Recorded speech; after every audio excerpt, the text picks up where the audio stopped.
Assalamualaikum warahmatullahi wabarakatuh. Nama saya Meliana Nur Adela dari Prodi PAI, kelas PAI 4B.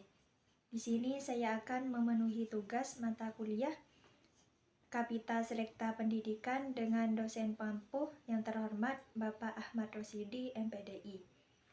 Baik, untuk materi yang pertama yaitu analisis tantangan terbesar pendidikan di Indonesia pada era society, sertakan argumentasi saya berdasarkan konsep human centered dan pemanfaatan teknologi dalam pendidikan. Jawaban saya nomor 1 yaitu tantangan terbesar pendidikan di Indonesia pada era society ini adalah mewujudkan individu yang berdaya saing global namun tetap relevan secara lokal dengan mengintegrasikan teknologi tanpa menghilangkan esensi kemanusiaan. Di sini ada argumentasi berdasarkan konsep human centered, yaitu menekankan pentingnya keseimbangan antara kemajuan teknologi dan kesejahteraan manusia.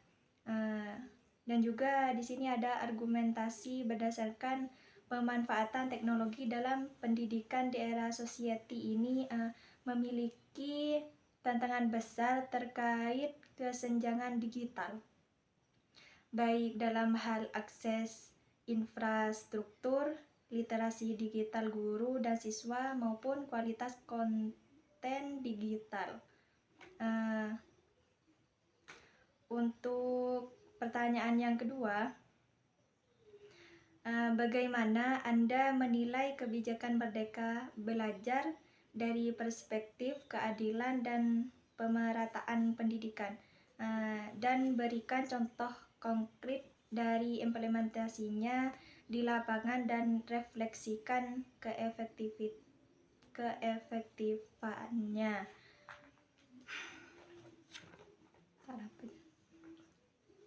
Baik, untuk jawabannya nomor 2,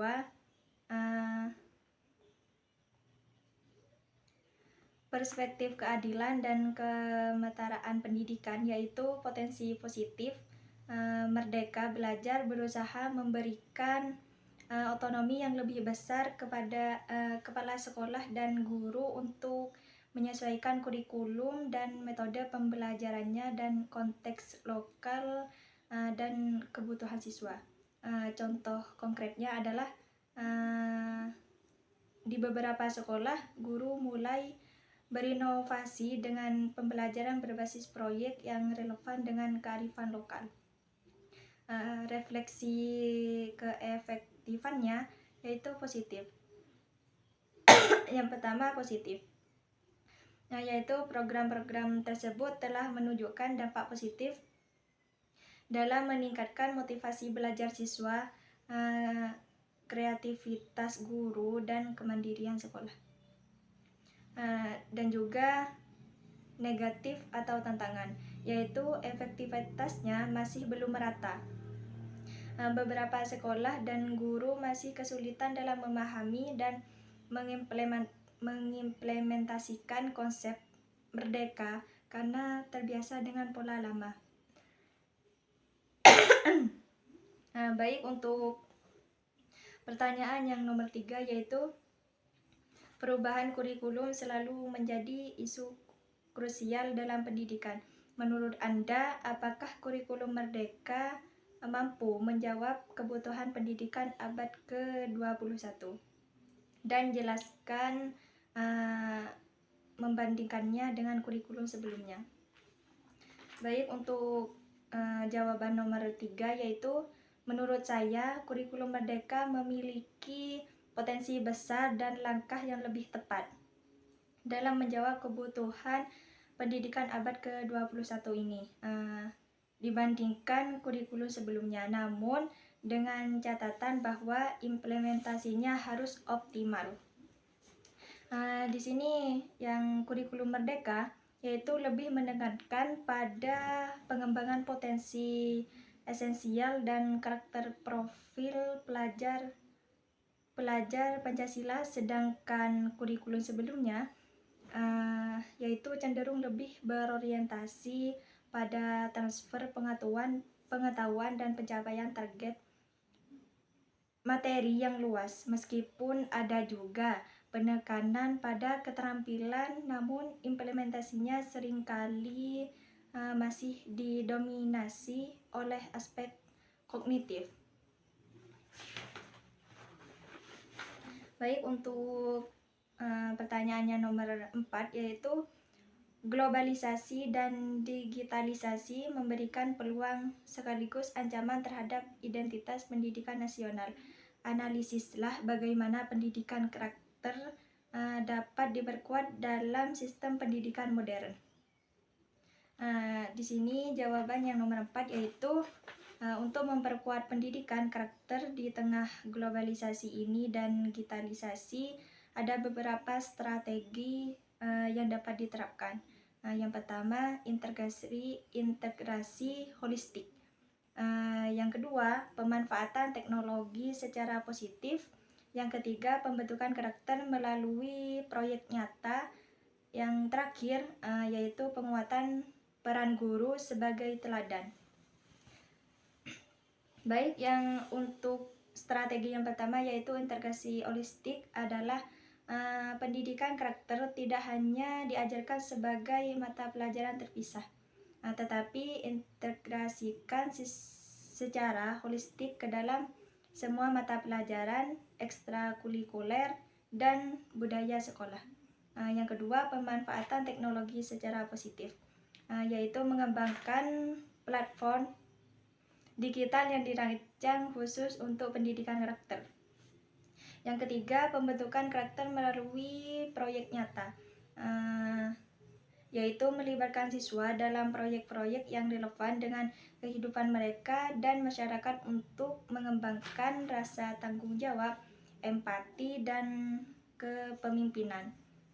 Kemudian yang terakhir, yaitu penguatan peran guru sebagai teladan, yaitu guru harus menjadi teladan karakter yang baik dan mampu memfasilitasi diskusi tentang nilai-nilai. Baik, untuk